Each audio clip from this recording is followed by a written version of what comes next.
Hello everyone, I am Ritika Zuzia, Assistant Professor IT Department. So in the course of Artificial Intelligence, we started our Unit 2 where we already discussed about the heuristic search techniques, then the types of heuristic search, the hill climbing algorithm also, then concept satisfaction problem also, best first search algorithm also. Okay, so these are the different types of search techniques. So here in this video we are going to discuss about the A star search algorithm. So let us discuss here. Next informed search technique is the A star algorithm. Okay, so as I said earlier, in the informed search algorithm or a heuristic search algorithm, there are two types of algorithms are used, BFS and the A star search algorithm. Okay, so we already discussed about the best first search algorithm. So here we are going to discussing about the A star search algorithm. So A star search is the most commonly known form of a best first search. So it uses the heuristic function h of n and cost to reach the node n from the start state g of n. Okay, so here we are using h of n also and the g of n also. But if you are talking about the best first search algorithm, only we are using here the heuristic value, that is h of n value. Okay, यहाँ पे only हमने क्या किया है, h of n को use किया है. Depending on this heuristic values हमने क्या किया है, गोल स्टेट को फाइंड आउट किया है. But if you are using the A star algorithm, so in that case we are using the heuristic value with the cost to reach node n from the start state g of n. Okay, so here the f of n value is what, g of n plus h of n. Each and every time हमें क्या check करना पड़ेगा, cost and heuristic value को add करने के बाद जो भी वैल्यू मिलेगी उसको हमें चेक करना पड़ेगा. So this search algorithm expands less search tree and provide the optimal result faster. Okay, अगर हम BFS को अगर यूज़ करते हैं तो ये हमें ऑप्टिमल सॉल्यूशन फाइंड आउट नहीं करके देता. बट अगर हम A स्टार सर्च एल्गोरिथम को यूज़ करते हैं with heuristic function and the cost values, so where we get the optimal result compare to the best first search. So the function is what here, f of n is equal to g of n plus h of n, where f of n is equal to estimated cost of the cheapest solution, g of n is the cost to reach node n from the start state. Okay, so ये अगर हमारे पास node है, ये एक अनादर node है, इसकी h of n value अगर 4 है और इसकी h of n वैल्यू अगर 3 है, so cost from this node to this node is what, ये हमारा a नोड है, अगर ये अगर हमारे पास b नोड है तो cost to reach node n from the start state अगर a है और रीच नोड वहाँ हमारा कौन सा है, b है, तो इसकी कॉस्ट क्या होगी 2. ओके, सो हमें क्या करना है, इन दोनों को ऐड करना है. So the cost to reach node n from the start state, cost to reach from node n to the goal state. Okay, so this is our h n. Okay, so h n क्या होगा, गोल state जो है उसकी value, and यहाँ पे cost value क्या होगी 2. इन दोनों को हमें क्या करना है, ऐड करना है. Okay, so this is all about the A star search algorithm. So this search algorithm expand less search tree and provide the optimal result faster. So at each point in the search space, only those nodes is expanded which have the lowest value of f of n. Okay, so see here, अगर मैं A to B अगर check कर रही हूँ और A to C अगर मैं check कर रही हूँ, ओके, सो इसकी कॉस्ट वैल्यू अगर मैंने कंसीडर की है 7 एंड द ह्यूरिस्टिक वैल्यू मैंने कंसीडर की है 2. Okay, so f of n हम कैसे फाइंड आउट करेंगे कि A to B मूव करना है या फिर A to C मूव करना है. सो यहाँ पे देखो, एफ ऑफ एन अगर मैं A to B अगर चेक करती हूँ तो एफ ऑफ एन की वैल्यू कितनी मिलेगी, f of n is equal to 5. Okay, 3 + 2. And अगर मैं A to C अगर मूव कर रही हूँ तो एफ ऑफ एन की वैल्यू कितनी मिलेगी, 7 + 2. Okay, cost value plus h of n value, so here we get the value 9. Okay, so minimum value किसकी होगी 5.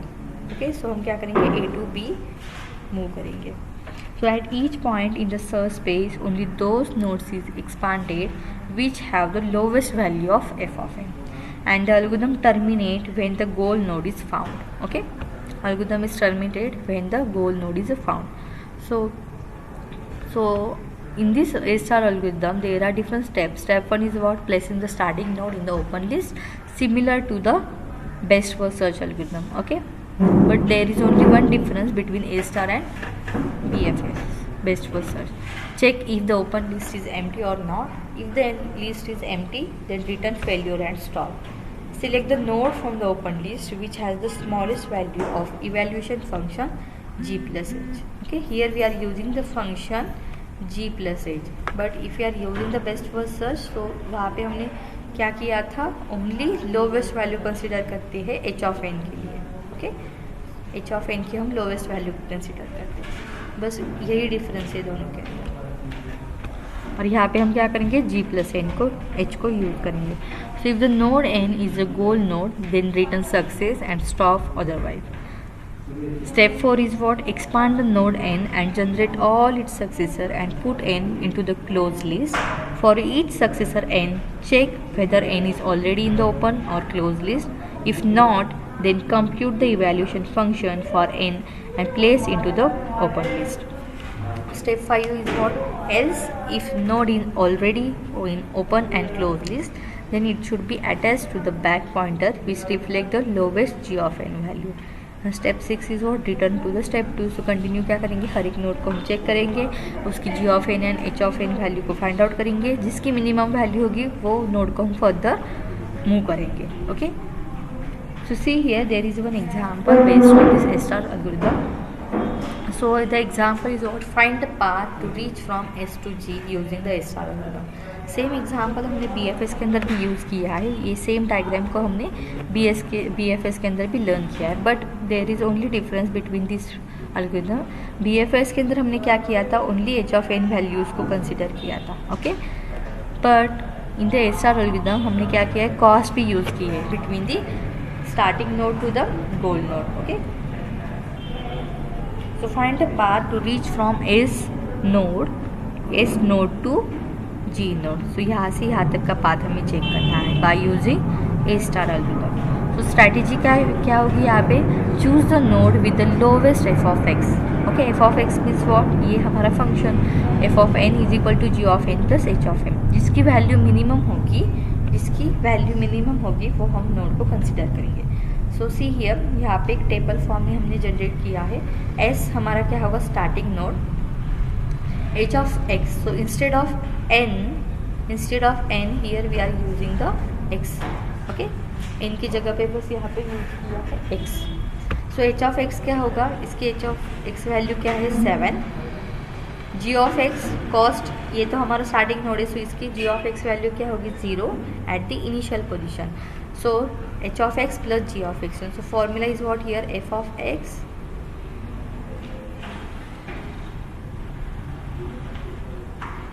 is equal to h of x plus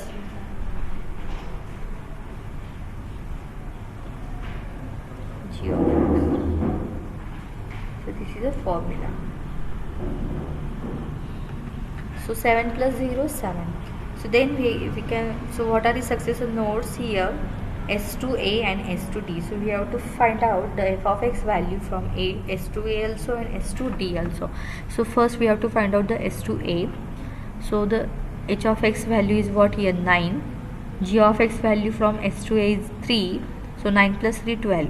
Starting from S to D, the f of x value is 5. S to D distance is a 2. So 5 plus 2, 7. So what is the minimum value? S to A is minimum or S to D is minimum. Okay, so here the S to D is a minimum value. Okay, so S path हमने add किया यहाँ पे. So D क्या होगा, हमारा minimum होगा. so हम क्या करेंगे, D नोड को विजिट करेंगे.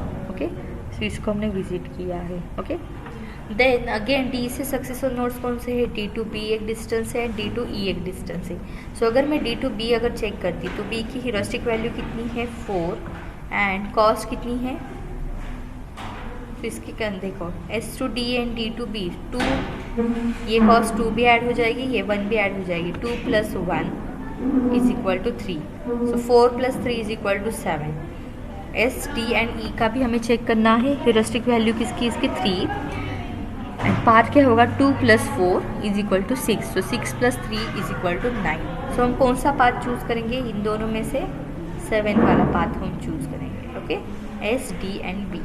तो एस के बाद डी, डी के बाद हमने कौन सा नोड चूज़ किया है, बी, क्योंकि उसकी एफ ऑफ एक्स वैल्यू क्या है, मिनिमम। बट यहाँ पे देखो एस स्टेप, एस के बाद हमने डी मूव किया, डी के बाद हमने बी मूव किया, बट जहाँ पे हमने best first search algorithm use किया है, यहाँ पे हमने क्या किया था, एस के बाद डी, डी के बाद डायरेक्टली हमने कौन से नोड को चेक किया था, यहाँ पे ई को चेक किया था, क्योंकि compare to the B the E की ह्यूरिस्टिक वैल्यू क्या है, मिनिमम है, that is 3। So best first search के अंदर हमें क्या मिली हुई थी value, S D E and G. But अगर हम एस स्टार एल्गोरिथम यूज़ करते हैं तो हमें यहाँ पे देखो एस के बाद डी वैल्यू है, डी के बाद हमें क्या मिला है, बी, जिसकी एफ ऑफ एक्स की वैल्यू मिनिमम है। सो अगेन बी के बाद हमें दो सक्सेसर नोड्स कौन से हैं, E and C. So same S to D, D to B, B to C भी मुझे चेक करना होगा एंड बी टू ई भी मुझे चेक करना होगा। सो अगर हम बी टू सी अगर चेक करते तो इसकी ह्यूरिस्टिक वैल्यू है 2 एंड कॉस्ट कितनी होगी, सो प्रीवियसली हमारे पास कॉस्ट कितनी थी, 3। सो 3 के अंदर हम किसको ऐड करेंगे, यहाँ पे 2 को। So 3 + 2 = 5। So total value 5 + 2 = 7।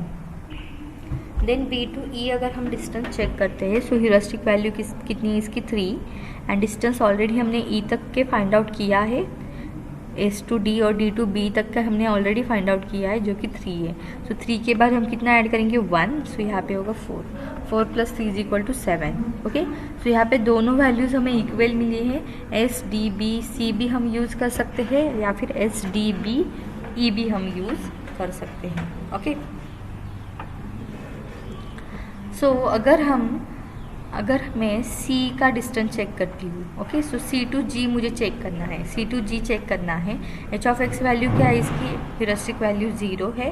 Then 5 जो कि हमने ऑलरेडी यहाँ पे फाइंड आउट की है और इसके बाद कितनी ऐड करना है, 4। तो यहाँ पे हमें 9 वैल्यू मिलेगी। ओके, सो ये होगा हमारा 9 and S D B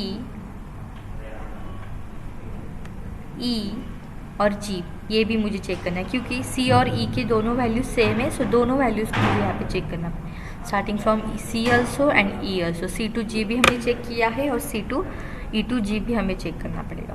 okay, E to जी अगर मैं चेक करती हूँ, so H of x value होगी 0। सो यहाँ पे ऑलरेडी ई तक की हमने वैल्यू यूज़ की है 4 एंड इसके बाद कितनी है, 3।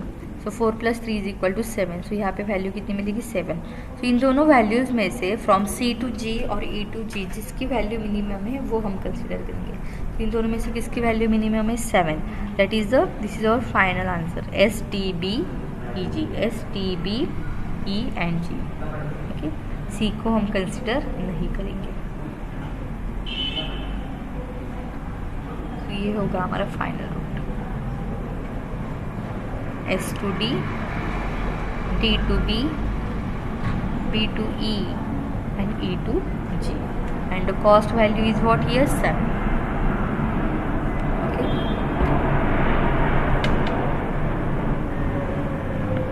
so this is a A star algorithm. Then the advantages and disadvantages. So A star search algorithm is the best algorithm than other search algorithm.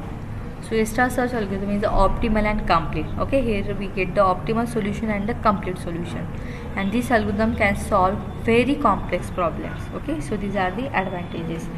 So disadvantages क्या होंगे, it does not always reproduce the shortest path as it mostly based on the heuristics and the approximation. A star search algorithm has some complexity issues and it keeps all the generated nodes in the memory. So it is not practical for various large scale problems, and it combines the strength of the uniform cost search and the greedy search algorithms.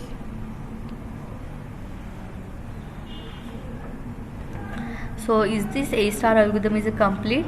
So A star algorithm is complete as long as branching factor is a finite and cost at every action is a fixed. So in that case we can say that the A star algorithm is a complete algorithm. Optimal. So A star search algorithm is optimal if it follows the two conditions. First is the admissible and then the consistency. So in this admissible, the first condition requires for optimality is that the H of n should be an admissible heuristic for A star tree search, and the admissible heuristic is optimistic in the nature.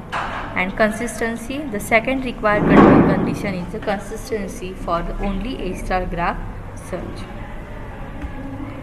So if the heuristic function is admissible, then the A star tree search will always find the least cost path. Okay, finding the least cost path. So यहाँ पे हमें cost value कितनी मिली है 7. So this is the least cost values.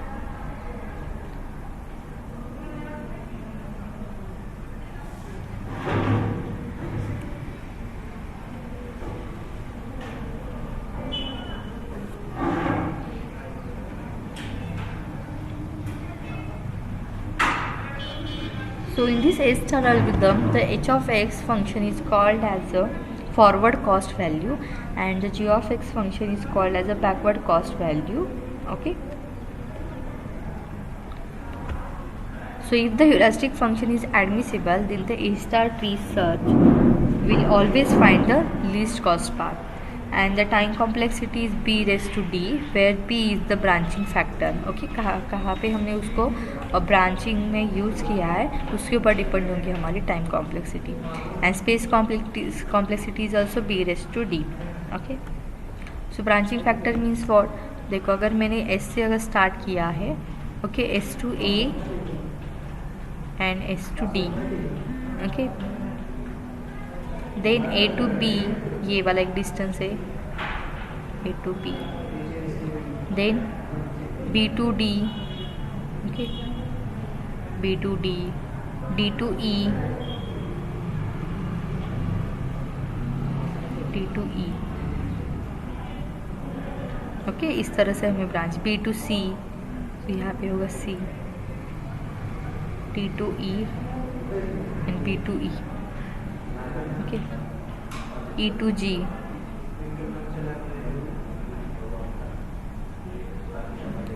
C to G.